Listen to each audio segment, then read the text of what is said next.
काल शिवसेनेचा 60वा वर्धापन दिन जो आहे तो मोठ्या उत्साहात साजरा करण्यात आला। दोन्ही शिवसेनांनी म्हणजेच शिंदेंच्या शिवसेनेने आणि उद्धव ठाकरे यांच्या शिवसेनेने दोन वेगवेगळे वर्धापन दिन जे आहेत ते साजरे केले। दोन्ही तेवढेच आक्रमक आणि मोठ्या चर्चेत हे जे सोहळे आहेत ते राहिले। मात्र सर्वाधिक चर्चेत राहिला तो म्हणजे उद्धव ठाकरेंचा शिवसेनेचा वर्धापन दिन। असं म्हणण्याचं कारण म्हणजे या वर्धापन दिनाच्या सोहळ्यात जेव्हा ते भाषण करायला आले तेव्हा त्यांनी एक असं विधान केलं ज्याने तिथे उपस्थित असलेल्या शिवसैनिकांसहित संपूर्ण महाराष्ट्रातील राजकीय वर्तुळात एकच खळबळ उडाली। आणि ते वक्तव्य होतं, मी पक्षप्रमुखपद सोडायला तयार आहे, असं हे विधान जे आहे ते उद्धव ठाकरेंनी केल्यामुळे तिथे उपस्थितांसहित संपूर्ण महाराष्ट्राच्या राजकारणात एकच खळबळ उडाली।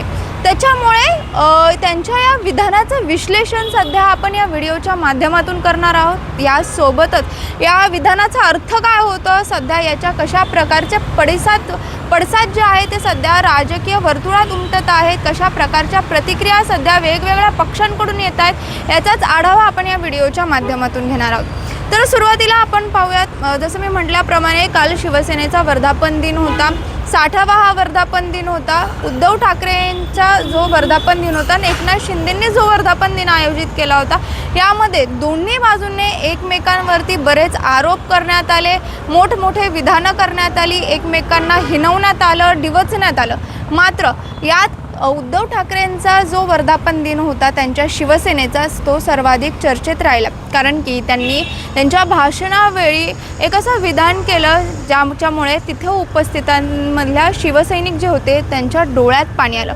ते विधान होतं की मला कधीही पदाची लालसा नव्हती आणि आजही नाही आहे। जर माझ्या निष्ठावंत शिवसैनिकांना, कार्यकर्त्यांना किंवा नेत्यांना असं वाटत असेल की माझ्यामुळे पक्षाच्या प्रगतीत कुठेतरी अडथळा येत आहे किंवा माझ्या बाजूला होण्याने पक्षाला अधिक मोठं यश मिळणार असेल, तर मी आज या क्षणी पक्षप्रमुखपद सोडायला पूर्णपणे तयार आहे, असं त्यांची इच्छा आहे किंवा त्यांचं हे जे मत आहे त्यांनी या भर सभेत जे आहे किंवा या भर भाषणात जे आहे ते बोलावून दाखवलं। त्यांच्या या विधानामुळे तिथं उपस्थित शिवसैनिकांमध्ये च्या डोळ्यात जे आहे ते पाणी आलं। शिवसेनेच्या नेत्या सुषमा अंधारे या देखील प्रचंड भावुक झाल्याचं आपल्याला पाहायला मिळालं आणि त्यावेळी शिवसैनिकांनी साहेब तुम्हीच आमचे पक्षप्रमुख आहात अशा घोषणा देत तिथला जो परिसर आहे तो दणाणून सोडला। अशा प्रकारच्या या विधानामुळे राजकीय वर्तुळात देखील एकच खळबळ उडाल्याचं आपल्याला पाहायला मिळालं। विरोधकांचे म्हणजेच महाविकास आघाडीतील जे पक्ष आहेत त्यांनी देखील चिंता व्यक्त करत तुम्हीच या पदासाठी किंवा तुम्हीच या पक्षाचे सेनापती आहात असं म्हटलंय आणि तुम्ही या पदावर राहणं गरजेचं आहे, अशी प्रतिक्रिया सध्या महाविकास आघाडीकडून येते। तर दुसरीकडे सत्ताधारी जे आहेत त्यांच्याकडून फक्त हा एक भावनिक साथ घालण्याची एक खेळी आहे असं म्हणत उद्धव ठाकरेंना डिवचण्याचा प्रयत्न केला। आता या सगळ्यावरती राजकीय विश्लेषकांचं असं म्हणणं आहे की या 60व्या जो वर्धापन दिन होता त्यावेळी पक्षाला मजबूत ठेवण्यासाठी किंवा पक्ष बांधून ठेवण्यासाठी उद्धव ठाकरेंनी ही भावनिक गुगली टाकली असावी असं मत जे आहे ते सध्या राजकीय विश्लेषकांनी व्यक्त केले।